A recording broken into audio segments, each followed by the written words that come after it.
મારું માનવું છે, તમારું બધાનું શું માનવું છે ને મને કહેજો બરાબર. બ્લોગ જોઉં ને મારો દિવસ સુધરી જાય છે. પૂરી પૂરી પૂરી એક્ઝામ પૂરી પૂરી જ્યુપિટર લઈને જાય જ ને તો સાયકલ રોજ વ્લોગ થાય અમારા.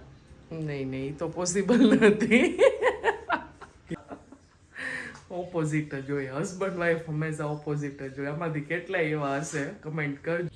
ચલો, આ અમારે સ્કૂલનો લંચ બોક્સ છે અને આ છે વેનમાં આજે પાર્ટી છે તો એમાં શું છે એ તમને બતાવું. પાવ જે ભાજી ત્યાં છે પાર્ટી વાળા બેન. આજે લાસ્ટ પેપર કા લાસ્ટ લાસ્ટ ગ્રામર નું છે પેપર. ક્લાસમાં પાર્ટી છે મારે. ક્લાસમાં પાર્ટી છે તો એમાં તો તે ગ્રેપ્સ જ લીધી તો હું કરશું એકલી ગ્રેપ્સ. ગ્રેપ્સ નહીં માર્કર થી. અચ્છા હા, બધાના હાથ ભરવાના જ કા. ટીચર્સ ની લાસ્ટ સાયન્સ લેવાની છે. અચ્છા, મને એમ કે ટીચર ને હાથ ભરવાના હશે. એ ટીચર ના થોડી ટીચર અમને ભરી દે. સારું, ચલો વાંચી લે, રિવિઝન ચલો જોઈ લે બરાબર. ત્યાં હું લંચ બોક્સ પેક કરી દઉં. જય શ્રી કૃષ્ણ બધાને, જય જલારામ. કેમ છો બધા? સવારનો ટાઈમ છે ને, જસ્ટ હજી યોગા કમ્પ્લીટ કર્યા. આજે મારે થોડુંક લેટ થઈ ગયું એટલે 9:05 જેવું થયું છે અને કાલે રાત્રે પાઉંભાજી ખવાઈ ગઈ હતી એટલે થોડાક સૂર્ય નમસ્કાર ને બધું થોડુંક વધારે કરવું પડે ને. અને અત્યારમાં કમેન્ટ્સ બધી વાંચતી હતી કારણ કે યોગા કમ્પ્લીટ કરીને પછી જરાક વાર ફોન હાથમાં લઈ લો કે ભાઈ કોઈની એવી કંઈ કમેન્ટ હોય. ઘણીવાર કોઈ હોસ્પિટલનું પણ પૂછતા હોય છે કે ભાઈ તો આપણે ઓન ધી સ્પોટ એને જવાબ આપી દઈએ એમ. તો એક બહુ સરસ કમેન્ટ, એક તો ઘણી વખત આવે છે આ કમેન્ટ તો કે તમારો બ્લોગ જોઉં ને મારો દિવસ સુધરી જાય છે. અને જ્યારે એ બ્લોગ જોવે ને ત્યારે બેન કમેન્ટ કરે છે. અને એક જયશ્રીબેન માલવિયા જે મારા બહુ જૂના સબસ્ક્રાઈબર છે, આઈ થિંક મમ્મીની એજના છે, એમની પણ કમેન્ટ હતી કે ડેઈલી બ્લોગ કેમ નથી આવતા, આદત પડી ગઈ છે તમારા બ્લોગની. તો પેલા બેન જેને કીધું ને કે દિવસ સુધરી જાય છે એના માટે તો મારી પાસે શબ્દ નથી એટલે હું શું કહું એમ. કારણ કે બહુ મોટી વાત છે મારા માટે. અને બીજી વાત હતી કે ડેઈલી બ્લોગ્સ કેમ નથી આવતા, હેબિટ એક પડી ગઈ છે. ડેઈલી તો પોસિબલ નથી થતું કારણ કે પછી તો ઘરમાં ને બધે નથી પહોંચાતું, છોકરીઓમાં ને બધે એમ ભણવાનું. ને આંશુબેનને અત્યારે બોટલ મુકાવી છે રાતની જે એ પીવે છે ને એ થોડી થોડી મુકાવી છે. પછી વેકેશનમાં ગોળીઓ મુકાવાની ટ્રાય કરવી છે. બધું કંઈક ચાલતું હોય એટલે રોજ કંઈક ને કંઈક એવું ચાલતું હોય એટલે કંઈક ડેઈલી વ્લોગ્સ પોસિબલ નથી થતા. એટલે જોઈએ હવે વેકેશન છે પછી કંઈક ટ્રાય કરશું આપણે એકાત્રે મૂકવાની બ્લોગ્સ. નાસ્તામાં આજે રજા જેવું એટલા માટે છે કે બ્રેડ પડી છે, ચટણી છે એટલે શેકેલી બ્રેડ ચટણી ને એવું બધું ચાલશે. તો ચલો ટિફિન બનાવી લઉં, નાસ્તો આપી દઉં. દીપક પણ આવી ગયા છે, ચા નાસ્તો કરી લઈએ. સવારમાં કમેન્ટ જોઈ શું હતી મહેનત છે? એક બેનની તો હોય જ છે આપણે કે 2 થી 3 વાર એને કરી કે હું તમારા બ્લોગ જોઉં ને એટલે મારો દિવસ સુધરી જાય. અને એક આપણા ઓલા જૂના સબસ્ક્રાઈબર છે ને જયશ્રીબેન માલવિયા, બહુ જૂના છે, એને કીધું કે તમે ડેઈલી વ્લોગ્સ કેમ નથી બનાવતા, અમને હેબિટ પડી ગઈ છે તમારા વ્લોગ્સની. મેં કીધું ડેઈલી તો પોસિબલ નથી વ્લોગ્સ. બધા ઘણા લોકો સોરી બધાને બ્લોગ જોવા ગમે છે આપણે બધાની. હા, હવે શોર્ટ્સ કરતા વ્લોગમાં કમેન્ટ જાજી હોય છે બટ ડેઈલી કરીએ છે કે રોજ વ્લોગ થાય અમારા. નહીં નહીં તો પોસિબલ નથી. કેવા તો દે એમ કે આ ટ્રાય કરીએ પણ ટ્રાય કરીએ મેં કેમ કીધું અમે કરશું. જોઈએ વેકેશનમાં તો આમ તો ટાઈટ શિડ્યુલ વધારે થઈ જશે. આમ તો હિયાને વેકેશન છે જ નહીં હજી, એને 1 જ દિવસની રજા છે.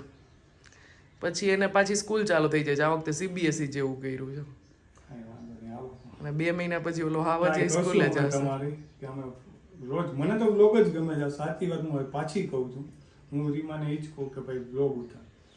અને મને શોર્ટ્સ ગમે એટલે બરાબર ને. આપણા બેયની દિશા અલગ છે અમારે. ઓપોઝિટ જ હોય, હસબન્ડ વાઈફ હંમેશા ઓપોઝિટ જ હોય. આમાંથી કેટલાય એવા હશે કમેન્ટ કરજો.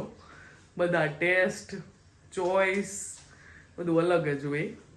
પછી જો અમે સાથે રહેવું હોય ને તો ઓપોઝિટ માંથી એના રાહે આપણે જવું પડે ને કાંઈ આપણી રાહે આવી જાય. અમારે જ તમારા રાય આવવું પડે હો. ખોટી વાત. એવું જ છે, પૂછી લેજે તું બધાને કહેજે. બધા Gents. અહીંયા લેડીઝ જ છે. એટલે ઈ તો એમ જ કહે છે કે સાચી વાત છે. આખું ઘર મૂકીને આવતા રહ્યા ઈ છે. ને ઈ વાત નથી, 20 વર્ષ ટેસ્ટની વાત છે. 20 વર્ષ ટેસ્ટની વાત છે. આ પણ ભલે ને. ટેસ્ટની વાત છે. હવે તો અહીંયા આપણા બેયની વાત કર, ટેસ્ટ કોને જાતો કર્યો છે? કે સાચું? કાંઈ નહીં, હજી આપણા બધા બપોરના શાકમાં લસણ પડે છે. બપોરે બધા તો ના શાક પડે, બાકી ખાઉં જ ને હું. તો અમે લસણ હું વગરનું ડુંગળી જ ખાઈએ લસણ છીએ. મને બહુ ઓછા ભાવતા. એના બદલે હવે ડુંગળી લસણ વગર ચાલતું નથી. એવું થઈ એના ગયું કરે 12 વર્ષે તો બહુ બોલે. ચાલો જમવાનું થઈ ગયું છે રેડી. રોટલી ભાત શાક ઠંડુ થવા મૂક્યું છે, ચટણી પાપડી છે, છાશ ઠંડી થવા મૂકી છે. સવારે જ પહેલાં ફ્રીઝરમાં મૂકી દઉં. અને સાથે છે કુકુભાઈની રોટલી.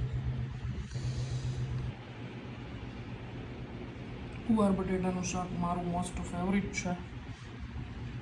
તમને ભાવતું હોય ને તો કમેન્ટ કરજો. આ લોકોને બધાને ઓછું ભાવે. શ્રીરામ બોલો હાલો. હજી બોલો એકવાર. હે હજી બોલો. જય શ્રી રામ બોલો. ઉઠીને બોલવાનું જ. ઓકે, સુબહ ટાઈમે આપણે બોલી છીએ ને. ઓકે ચલો જયજી. શું કરવા માટે? યાને સરપ્રાઈઝ આપવા. ચલો વાગી ગયા છે આમાં 11:15 જેવું થયું છે, 11:30 5 છે એટલે. અને આજે હિયાની એક્ઝામ પૂરી થાય છે અને એના મોસ્ટ ફેવરેટ છે સમોસાસ. અમારે અહીંયા કોટેચા પાસે મળે છે ને, શ્રીહરિના ઘણા લોકોએ ખાધા હશે, રાજકોટના જે હશે એને.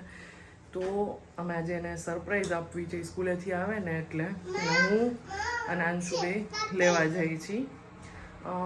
એમાં એવું છે કે અમે હોટલમાં સરપ્રાઈઝ ને. ઓકે હાલો. તો એમાં એવું છે કે અમે હોટલમાં જમવા જવાના છીએ 2-4 દિવસ પછી.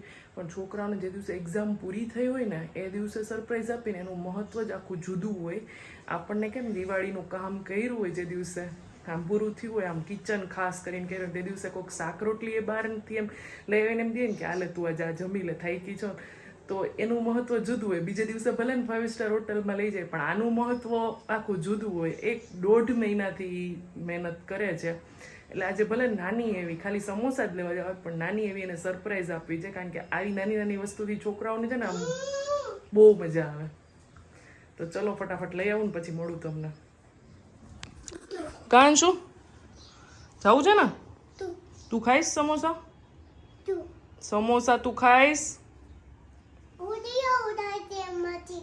તું લેતો આવે છે તો લઈ આવો. જાઓ હાલો. જ્યુપિટર લઈને જાય જ ને? તો સાયકલ? ઓકે ચલો તો સાયકલ લઈને લઈ આવો. તું તારી સાયકલની ચાવી લઈ લે ને હું જ્યુપિટરની લઈ લઉં. બરાબર? ઓકે હાલો.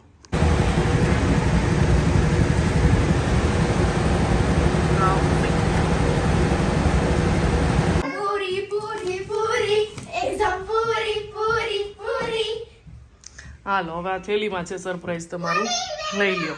બરાબર? સોડા સોડા સોડા છે. ખોલ તો ખરી થેલીમાં બધું.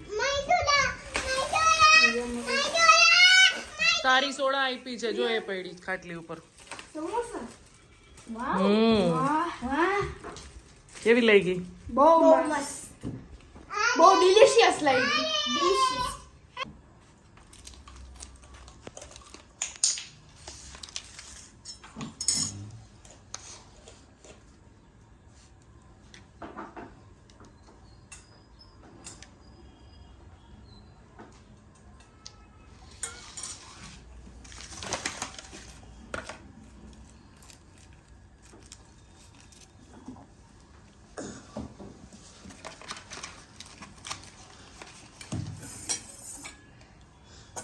હંસી તાર ખાવું છે સમોસું? ચલો એન્જોય યોર સમોસા પાર્ટી. ચાલો છોકરાઓએ સમોસા પાર્ટી કરી લીધી. ગુવાર બટેટાનું શાક ને ભાત છે. એવું હશે તો અમે બે માં દીકરી એવું કંઈક ખાઈ લેશું ઉપર, કારણ કે રોટલી તો આંસીબેન માટે 2-3 ગોયણાનો લોટ રાખ્યો છે, એ કરી દઈશ ને. દીપક માટે સમોસા રાખ્યા છે કારણ કે એને આ બહુ ભાવે. સવારે એને થોડોક ટાઈમનો ઇસ્યુ હતો, નતર એ લઈ આવી દેત ને એને ટિફિનમાં આપી દેત. હવે એને રાખી દઈશ, પછી સાંજે એ ખાશે. આ સમોસા તો ઠંડાઈ ભાવે.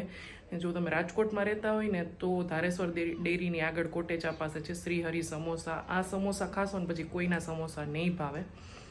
અને મારું એક લાઈફમાં એવું માનવું છે કે છોકરાઓને બધા એમ કહેતા હોય કે સંઘર્ષ બતાવવો જોઈએ, એમ કેવું જોઈએ કે બીજા કોઈનું ઉદાહરણ ન આપવું પડે. પણ મને એવું લાગે છે કે છોકરાઓને એવું એવું ફીલ કરાવવું જોઈએ કે આપણી લાઈફમાં એનું કેટલું મહત્ત્વ છે એ લોકોનું. એટલે એ લાઈફમાં આની આગળ ક્યારેય પણ યંગ એજમાં પણ કોઈ પણ સ્ટેપ લઈએ કે કોઈ નિર્ણય લઈએ ને ત્યારે આ વસ્તુ યાદ રાખે, આ ફીલ કરે કે નહીં મારા પેરેન્ટ્સની લાઈફમાં મારું બહુ મહત્ત્વ છે. એટલે આ મારું માનવું છે. તમારું બધાનું શું માનવું છે ને મને કહેજો, બરાબર? તો હવે અહીંયા સુધીનો જતો વિડીયો. જય હિન્દ, જય ભારત, આવજો બધાય.